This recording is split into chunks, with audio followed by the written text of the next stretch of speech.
There was no visible path for the thing to cross, and merely a shadowy figure flitting through the treetops revealed nothing except for a white streak following it, and beyond that, something dark. His grip on the branch tightened to the point of cracking. Unless particles were dancing before his vision, the bush was thriving with these fleeting wisps, formless, noiseless, but advancing towards the camp. His heart seemed to lurch in his chest, and he bounded from branch to branch like an ape. The transition into the camp felt like plummeting from a masthead of stillness into a tempest. Fighting to fit into their chainmail shirts, the men were riling each other up by hollering and banging their shields. The chiefs were screaming commands, banging weapons and passing messages around, with serfs hurrying to and fro, and the commotion of dogs yelping and slave women shrieking from doorways.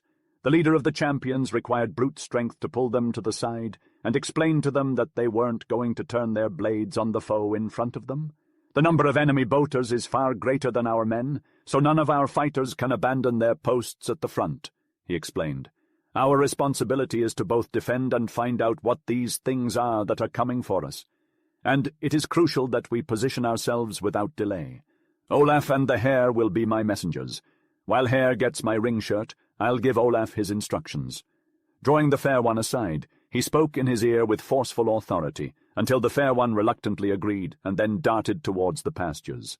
Admittedly, reluctance was etched onto most of their faces when they later turned away from the tumult of the encampment and entered the solitude of the forest. Their eyes rolled apprehensively over their shield rims as their leader spread them in a wide arc, covering both gates, and led them cautiously onward. When the first vantage point failed to reveal anything, they eagerly grabbed onto the idea that their chief had been mistaken in what he saw, that the sun had dazzled his eyes, and that what he had reported was only a flock of low-flying swallows. They were pushing this idea forward just when he had been proven right. Every twig ahead transformed into a bow, shooting arrows at them. The rattle on their iron helmets was like hail. If they weren't armored, they would have fallen like grain before a scythe. "Skraelings! Under cover! Make ready for their charge!" Alrec's voice boomed. In an instant, they leaped backward, seeking shelter behind trees, bushes, boulders, or anything else they could find. Sunbeams turned into jagged lightning as bright swords sprang from their scabbards, but no flesh emerged from the thicket. The grove remained silent and empty like a grave until Njal shattered the stillness with a scream. "If they're Skraelings, why don't they show themselves?" he demanded. Then he added another shout. "Those in the boats have landed!" From behind them, the camp echoed with Skraeling yells answered by Norse battle cries regularly interspersed with the hoarse barking of leaders. "They're trolls, not Skraelings! Let's get loose from their net and go back!" Njal shrilled. Only Alrec's uplifted spear held them back. "I think you'll find my weapon sharp if you do," he warned. "Whether men or trolls, we must hold them, taking heart under cover. I urge you all to grip your swords and manfully hold your ground. While you're under cover, they can't harm you." It wasn't their bodies, but their minds that trembled with fear, conjuring spectres. The sunlit space seemed to be a cloak for shapes of horror. Fearing with every breath that the cloak would be drawn aside, they shrank from what they might see, unlike their flesh, which wouldn't have recoiled from knives. They spoke as one. "This is mere trickery and deception. We'll go back where men fight against men." "You won't," said Alrec the chief, gritting his teeth. However, he knew it was pointless to expect them to remain calm. He threw aside his spear, leapt out in front of them, and waved his sword. "If you must move, then move forward," he cried. "You're nithings unless you follow my fate." Even if Brand had not acted quickly and moved to his chief's side, there was no guarantee that the rest of the group would follow. "I'm coming," he yelled, with Erland and Gard right behind him. The others hesitated, but after seeing the bravery of the trio, they began following suit, jumping from cover to cover and pushing themselves forward through the fear. Suddenly they came upon a group of creatures unlike any they had ever seen before. They had bright-colored bodies with black feathered heads that looked like monstrous birds. They were so similar, yet so different from the Skraelings. Gard shouted, "Forest devils!" and the group turned to flee. However, when they tried to get away, they realized they were surrounded. They had no choice but to fight with swords and stone hatchets. The hatchet-wielding group feared the steel of their enemies, staying just out of swords' reach. It wasn't long until the swords tasted flesh as the group fought back their opponents. It was a game of death, with any misstep potentially leading to disaster. Even so, they gained success, and cries of victory spurred them on. Alrec shouted, "We'll wipe them out like flies." But during the fight, something odd happened. Every time they appeared to defeat one, another creature would take its place. It seems to me that they must rise from the dead, since no matter how many one kills, there is always the same number confronting him, Brand exclaimed. Into Alrec's throat came a sense of choking, which had seized him in the treetop when he beheld that dark tide rolling in upon the land. Something seemed to mock in his ear. It will be like killing the flies of the air one by one. Then the wonder that Brand's voice should seem so far away overtook him, and he risked a glance around the grove. His heart stopped beating when he noticed the chaos that erupted from their mad charge. The champions had broken their line, and no two fought shoulder to shoulder. Each stood alone, their back against a tree or rock, a circle of hatchet-men around them. Even as their chief looked, 3 champions were tempted into making dashes that carried them further apart. Soon they would be lost to one another's sight, and the swarms would close in around them. Alrec opened his mouth to send forth a frantic recall, but the fiend cunning of the black eyes watching him seemed to read his purpose on his lips. Suddenly the shapes around him raised an unearthly howl, which those on all sides caught up and kept up until the din was like a wall through which no sound could come or go. Alrec's hands continued to fight from instinct, but his brain became numb. The horror long hovering over him settled lead-like upon him. "They are trolls," he told himself. His strength began to ooze out of him in icy droops. He did not turn his head when above the din rose a roar even more appalling than the yells. When the creatures around him dropped their weapons to fly frantically this way and that, he remained standing where they had left him, plucking at an arrow that had pierced his arm below his mail. Gazing wonderingly, he saw a huge, milk-white bull with mouth afoam and eyes like red flame come snorting out of the thicket, pausing now to paw up the earth before him, now to throw back his horned head with a terrific bellow. Then in a flash his wits came back to him. Memory reminded him that his own lips had bidden Olaf to drive the animal from the pasture for their reinforcement, and sense told him that, even as he had hoped it might happen, the hatchet-bearers had taken the apparition to be the white man's god, come to his people's aid. Relaxing against the tree, he burst out laughing, which soon became a mixture of crying and laughter. Little Olaf the Fair sensed that the champion's demeanor was odd when he saw them near the gates a little later. Their squeaky greetings and strangely shiny eyes puzzled him. With a pout, he said, "I'm not sure if you mean that you won or lost the fight, but don't blame me for bringing the bull too soon.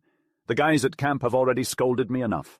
They ran away from arrows during the early part of the battle, and only started using their swords when I arrived with the bellower and scattered the Skraelings to their boats. I thought the Icelanders were going to beat me up. I won't take it kindly if you find fault as well."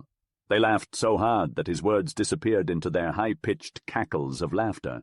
"We'll excuse you," Alrec said in an unsteady drawl, which triggered another outburst of laughter as they passed through the gate. Upon entering the walls it looked like a typical trading day, with groups of men sporting shiny shirts and wielding various weapons, while shouting at the top of their lungs. However, upon closer inspection, the mood of Karlsefni and his chiefs under the council tree was far from festive, as they wiped sweat and blood off their faces. Men writhed in agony on the ground, while others cut arrows from their flesh with sharp knives. Suddenly, the trading day illusion dissolved when 4 men came through the Bayward Gate carrying the dead bodies of Icelanders between them. Groups of men fell silent as they passed, and through the hush, Karlsefni's voice rang out like a bell full of fury. "I find it remarkable that you still maintain control over your faculties, despite witnessing the passing of the deceased. Up until this point, you have been akin to ravenous wolves that have tasted blood. The fact that you have broken the bonds of peace is not surprising, but the precocious length of time I was able to contain your primal desires shocks me. It is the only consolation I can cling to in the face of my lost cause." As long as he remained before them, piercing their souls with his intense gaze, they stood still and mute. However, the moment he shut the door behind him, the excitement bubbled over once more. Within moments, they boasted about their failed triumphs and took pride in the promises they made about their future exploits. It was clear that the peace they professed had vanished in an instant. The swords that once rested calmly in the scabbards were now free to be wielded. Chapter 20. Showing how the huntsman bagged his grave. The following day, beneath a sky heavy with the charge of an impending storm, the camp bustled with frenzied activity. Men stood aimlessly in doorways, their restless chatter punctuated by occasional outbursts of sharp argument. On the green, others practiced the art of spear-throwing, while some near the tables sharpened axe blades that would never be used to fell trees. As the group loaded the final supplies onto the ship, the champions let out a war cry that reverberated against the thunder's growl, and as the enemy drew near, the din was so loud you'd quiver with fear. Wolfskins clad the fierce champions, savage berserks howling like demons. The mail-clad men made their clanking clash as they prepared for the violent clash. "Let us not inhabit another settlement until we are too old to stand on our own feet," exclaimed Brand, his voice charged with energy. "Karlsefni is right. Norsemen are far too wolf-like to live like penned sheep. Let us live like Fritjof the Bold, with the ship as our hall and the sky as our roof." Erlend added, "And attack wherever we see fit. We should not limit ourselves to battles against dwarfs alone. I've heard whispers of splendid treasures in Ireland, and in England, and in Rolf's country, and even in the East," the group chorused, each advocating for their choice. Their spirited exchange was abruptly halted when they reached the path between boulders. The first boy let out a shriek of disbelief. The second followed with a bewildered, "Where?" And all at once the group erupted into chaos. They tumbled over each other, scrambling to the beach when they noticed that the fire that runs on the waves was nowhere in sight.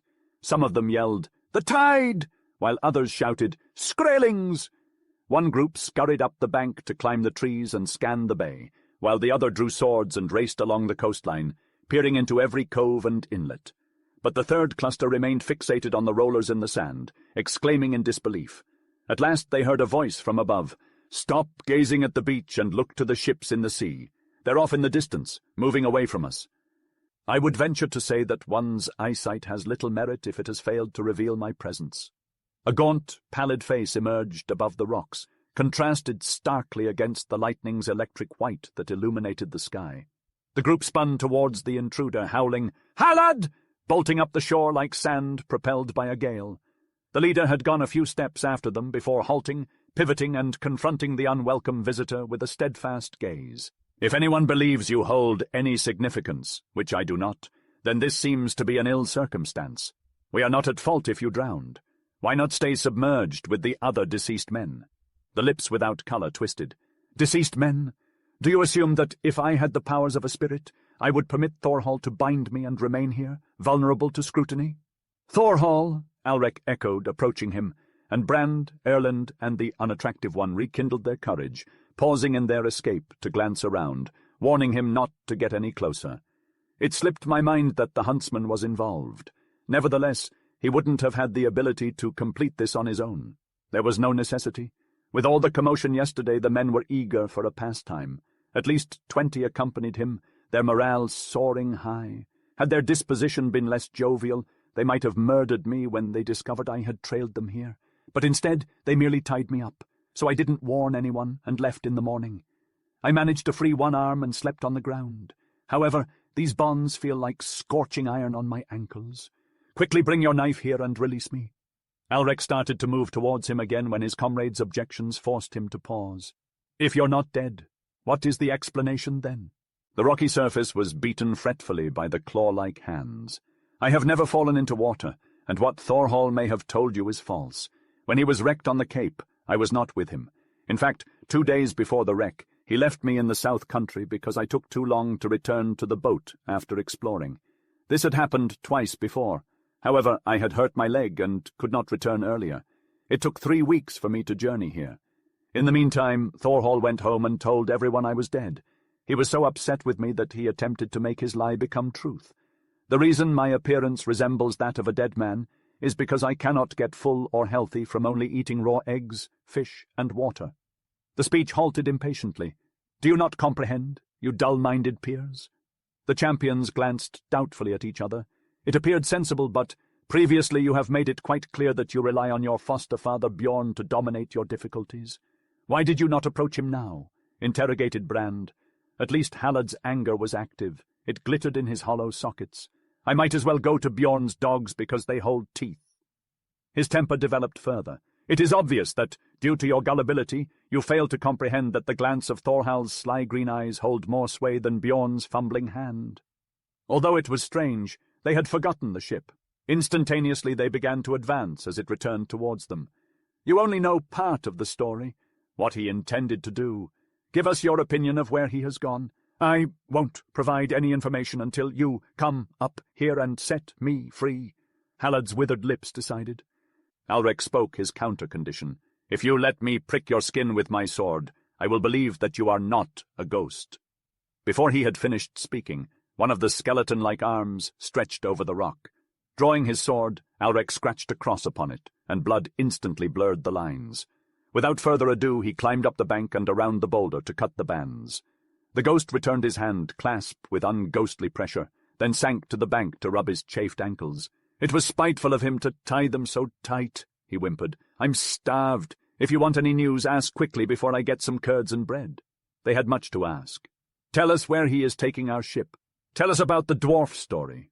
No, tell us about his purpose in sharing his secret. Hallad scratched his head while rubbing his ankles. If he's gabbling about dwarfs, he's not sharing his secret. I didn't see any dwarfs or even hear of them.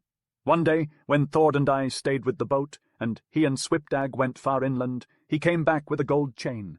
They both said they saw Asbrandsson, the Broadwicker's champion, who Snorri Godi outlawed from Iceland many years ago. Asbrandsson told of a settlement made by white men from Ireland further south. He lived among them, but they lived too quietly and sang too many priest songs to suit him. He wanted to come to Vinland if Karl Sefner the lawman would admit such a bad fellow. As a gesture of goodwill, the lawman received a chain from Thorhall, but it's not difficult to imagine the chain being put to other uses. It's uncertain where he intends to take the ship, whether he headed south, or if the story of White Man's Land, as previously mentioned, was merely a fabrication. Their response was filled with angry denunciations, questioning the purpose of fabricating a story in the first place. Why not give the message directly to the lawman? You must be witless if you cannot see that he enjoyed tricking you, Hallad retorted as he painfully got to his feet. It's reasonable to assume that Thorhall fabricated the dwarf story, because he believed it unwise to reveal the truth. Moreover, he needed someone to fight alongside him, but until recently the men were dubious about following him. It's unclear whether he would have taken the ship alone, even if Alrek had returned to the chieftainship, as the sword-bearer's influence may have been more significant than the huntsman realized. Alrek arose from the boulder against which he leaned, and extended his hand as Hallad turned and escorted himself higher up the road. "One more question. Do you know who killed the first Skrelling?" he inquired. With one foot on a higher step and the other on a lower step, Hallad peered oddly at them. "Do you not all know?" he inquired at last. They shouted in triumphant unison, "It was the huntsman! The huntsman!" Hallad repeated, astonishment evident in his voice.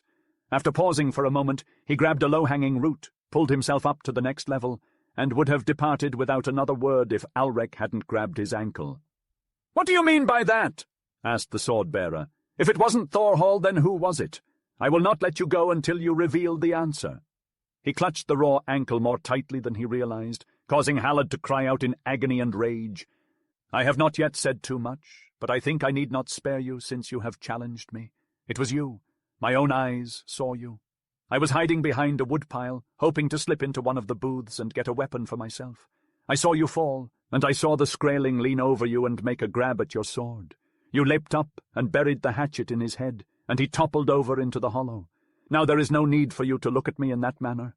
I would not have spoken if you had not dared me. I will say nothing about it anywhere else. But it is not likely that Alrek heard. He stood as though turned to stone, gazing at the speaker out of horror-widened eyes. "You saw me do it," he breathed. Looking down upon him, Hallad's face was red and regretful. Although it was plain that no great boldness was in his spirit, it was also clear that his mind was not ill-intentioned. "A great mishap was this that you should ask me," he stammered. "The knock on your head probably caused you to forget. But I thought that... Of what use was it to dig it up again? I had the intention to say nothing to anyone. It seems most likely to me that the huntsman put a spell upon you. His eyes are more than equal to it. You need not be so sensitive as to blame. As long as Karl Sefner has pardoned you and given you your honours back, your fate does not depend on this." Through his speech, the voices of Gard and Brand and Erland broke shrilly. "You flung back his pardon! You bought your honours! You pledged your life on your guiltlessness!" Out of stiff lips, Alrek confirmed it. "I pledged my life." Hallad turned, wailing, and ran up the bank and into the forest. The four comrades were left to face it together. Chapter 21. in which Alrek Swordbearer faces death. Brand lay prostrate upon the earth, consumed by wailing sobs, and Gard crouched nearby, half-seated, half-kneeling, pulverizing the shells he had picked up absent-mindedly. It spoke volumes for the education the two received that they neither proposed an insurrection nor contemplated evading captivity through illicit means. Boresomely, the Ugly One addressed Alrek Swordbearer, who appeared rigid as a statue. "Alrek, affirm that the falsehood failed to exacerbate your predicament. Permit me to preserve it as a keepsake." Alrek responded without diverting his gaze from the sulky water, which was now furrowed by precipitation. "It failed to worsen my state. I wronged you by suspecting you were culpable. Why didn't we flee aboard the vessel? You would have remained oblivious to the truth if we had," Brand cried out passionately. "If only I could have embarked on a single expedition on the Fire," Alrek said slowly. "More than anything, I relish being aboard a ship traversing tremendous gusts, and feeling how it is propelling me towards momentous events. I presumed I had countless tours ahead of me, and that I would accomplish some deeds that the storytellers would find worth recounting. I fancied that I would perish in a manner that would add glory to my legacy. Never did I surmise, even in the depths of my subconscious, that my actions caused defeat for my chief." His voice faltered as he broke into a torrent of dissent. "I can't believe I was such a lunatic. It must be, as he claims, that the huntsman cast a spell on me. I am incapable of fathoming the extent to which I lost my composure. In Greenland, it's often maintained that the huntsman's eyes have the power to inflict curses on whomever he deems fit," Gard said ponderously. "Everyone observed his animosity towards you," Brand inserted in his jittery voice. "Ever since he ascertained that you were more judicious than the others, he has sought your downfall." Erland lifted his head from his hands and spoke with courage. "It seems unlikely that heaven would treat you so unfairly. It's foolish to rush ahead of one's luck. I have hoped that we can rid ourselves of this trouble because of Karl Sefner's love for you. He offered mercy on his own accord." "And I chose justice," the sword-bearer replied grimly. "Can't you see? I may not even ask for a pardon. It's a cruel joke of fate." Lightning interrupted him, and he rapped his fists against the boulder he was staring at. But after regaining control, he said, "I remember my father saying a soldier must trust the chief he chose enough to follow him through some moves he can't understand. Though I don't know why heaven wants to turn this against me, I won't be so weak as to complain. Let's go back now. If death is fated to me, waiting won't change anything." Brand wept, and Gard's face turned white as they followed their chief back through the wood paths. The rain made the tables under the trees empty, and the sound of voices came from Karlsefne's booth. In mutual understanding, they walked towards it. As they passed the empty booth of the champions, Alrek said, "The band is likely loitering somewhere in the woods to discuss the fate of the ship. I'm glad it worked out that way, unless they return just as they are taking me out. It's in your hands, Erland, to ensure they don't behave foolishly." Erland sat facing his leader with tear-streaked cheeks, and met his gaze with an unwavering stare. "I will ensure that your desires are fulfilled," he vowed. Alrek stood between the two men, arms outstretched, one around Erland's neck and the other across Brand's shoulders. In solemn silence, they made their way across the rain-drenched field. At the threshold they embraced, clasping hands tightly before the sword-bearer opened the door. Karlsefne sat with his advisers in a position of great importance, presiding over their deliberations. Snorri of Iceland occupied the seat of honor opposite him, with Gudrid on his left side and the big-hearted Bjorn Gudbrandsson on his right side. His foster son sat before him on a stool, munching on bread as if it were his last meal. However, it was apparent that the excitement caused by Hallard's return had subsided, as evidenced by the lawman speaking of an entirely different matter when the champions entered the room. "I do not doubt your ability to fight," Karlsefne said to the grim-faced warriors lining the walls. "A single Northman is more than a match for a single Skraeling, provided he can get close enough to strike. It would be surprising if Northmen could not defend themselves given their extensive experience with combat. However, you must remember that you will never battle one-on-one, or even 1-on-5 or 10 with them. Instead, they will always swarm like a plague of locusts, much like the ones that afflict whole countries. I believe they have come upon us in the same fashion as a plague. The All-Father provided this blessed land for us and filled it with abundant food and supplies. He offered us the opportunity to take what we wanted without cost. It could have been a never-ending treasure trove for our people, a land of peace for Northmen for ages to come. However, the misfortune that has visited us is our own doing, much like vermin brought to our shores aboard ships. The hand of the Almighty weighs heavily upon us. My counsel is that we submit to his wrath and endure nothing but the frigid cold of Greenland and the hard rocks of Iceland. When spring arrives, we shall return across the ocean." Like the tolling of a great bell signaling a death, his voice reverberated throughout the chamber. The assembly seemed awed, even against their will, as some made the sign of the cross. However, Hjalmar Thickskull's thunderous voice broke the silence. "A Viking voyage, my comrades, that is our fate. We shall embark from Norway before the grass once again covers the ground." Soon his words spread throughout the hall. "Viking voyages! Hail to the lawman! Ho for Norway! For England and the Danes! Ho for the life of a warrior! Hail! Hail! Hail!" Their cries drowned out the thunderous rumblings above. For Alrek Ingolfsson, waiting with bated breath, the delay was intolerable. Suddenly he walked forward to where Karlsefne sat in the high seat. As he had anticipated, the lawman spoke with frigid politeness. "The chief of the champions has his place in this council. I greet him and request that he come forward to take it." Alrek advanced, but he didn't sit on the bench. Instead he stopped before the footstool of the high seat and spoke briefly. "Thank you for your welcome, but I claim no rights for myself. I came here to fulfill my pledge to confess. Halad saw me slay the Skraeling when I was in a state of madness." He couldn't meet Karlsefne's gaze when he finished, but turned towards Gard, rested his hand on his companion's shoulder, and hid his face in his arm. Amidst the clamour that ensued, two voices echoed out. Gudrid wailed in distress, "I don't believe it!" while Halad cried out, "Why do you confess?" Then the lawman spoke in a tone that silenced them both. "Let Halad testify to what he has seen." It should be noted that Halad would have refused, had he dared.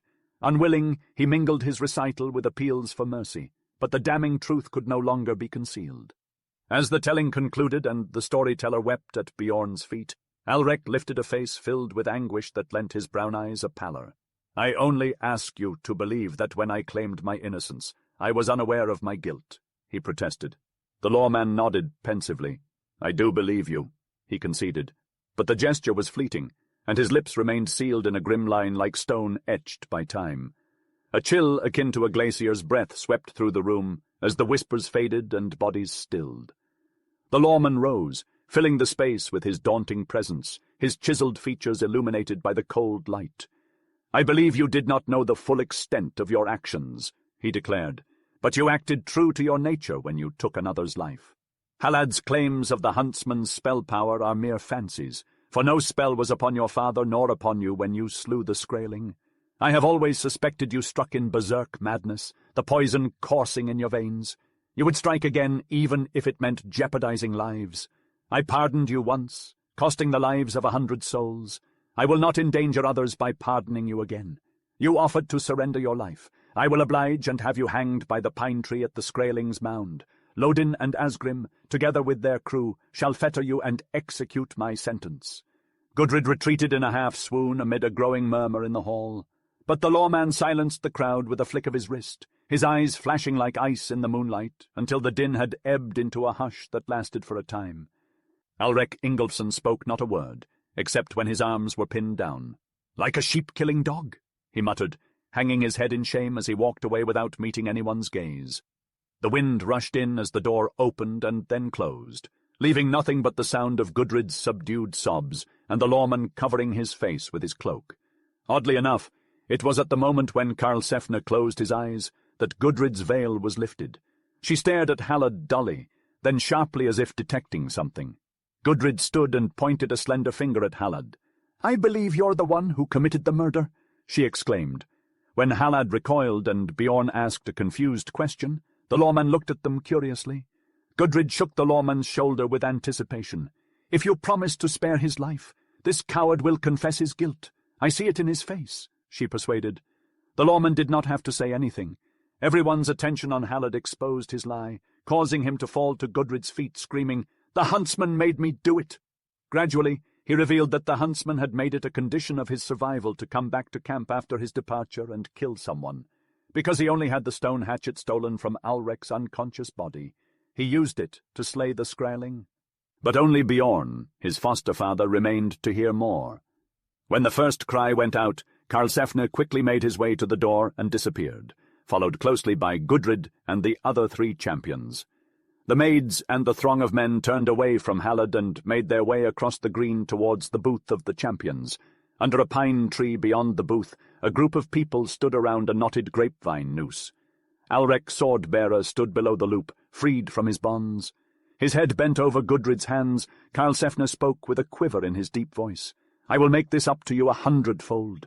My smiths shall build you another ship, a finer one, and you shall furnish it from my stores. You will have rule over it and take it where you choose. My own son shall have no larger share in my property, honor, and love." Alrec lifted his brown eyes, glowing golden like the sunshine filtering through the rain-washed air. Through lips not yet steady, he answered, "The debt will be more than paid." Suddenly Karlsefne laid a hand upon Alrec's shoulder and spoke so that all around could hear. "I will call no voyage unlucky which has brought me to know a man with so high a mind and so brave a heart.